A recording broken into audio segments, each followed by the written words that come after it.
উগান্ডায় সামান্য একটা ম্যানহোলের ঢাকনা চুরি করার অপরাধে এক লোককে মৃত্যুদণ্ড দেয়া হলো। মৃত্যুদণ্ডের আগে তাকে জিজ্ঞেস করা হলো, তোমার শেষ ইচ্ছা কি? তখন সে বলল, আমার শেষ ইচ্ছা হলো আমি একটা বারের জন্য মহারাজের সাথে দেখা করতে চাই। তো সেই দেশের নিয়ম ছিল মৃত্যুদণ্ড প্রাপ্ত আসামিকে তার শেষ ইচ্ছা পূরণ করতে দিতে হবে। তো নিয়ম অনুযায়ী তাকে রাজ দরবারে রাজার সামনে হাজির করা হলো। তখন রাজা তাকে জিজ্ঞেস করলো, কি ব্যাপার, তুমি তোমার পরিবারের লোকজনদের সাথে দেখা না করে আমার সাথে দেখা করতে চাও কেন?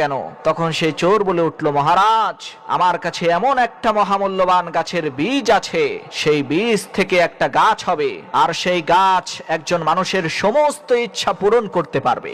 এখন আমি তো আর এই দুনিয়াতে বেঁচে থাকবো না, তাই এই অলৌকিক ক্ষমতা সম্পন্ন মহামূল্যবান গাছের বীজটি আমি আপনার হাতে তুলে দিতে চাই। কেননা এই গাছের বীজটা যদি ভুল মানুষের হাতে চলে যায় তাহলে আপনার রাজ্য একেবারে তছনছ হয়ে যাবে। চোরের এই কথা শুনে রাজামশাই বলে উঠল, মাশাআল্লাহ, এটা তো খুবই ভালো কথা, তো কোথায় সেই গাছের বীজটা, দাও আমাকে। তখন সেই চোর বলে উঠল, মহারাজ, এই গাছের বীজটা এমন একজন ব্যক্তিকে আজকে সূর্য ডোবার আগেই মাটিতে রোপণ করতে হবে যে ব্যক্তি জীবনে একটা পয়সাও চুরি করে নাই। যেহেতু আমি নিজে একজন চোর, তাই আমি যদি বীজটা রোপণ করি কোনো লাভ হবে না। আপনি বরঞ্চ অন্য কাউকে দিয়ে এই গাছের বীজটা যে কোনো মূল্যেই হোক সূর্য অস্ত যাবার আগেই রোপণ করান, না হলে সেই বীজটার ক্ষমতা নষ্ট হয়ে যাবে।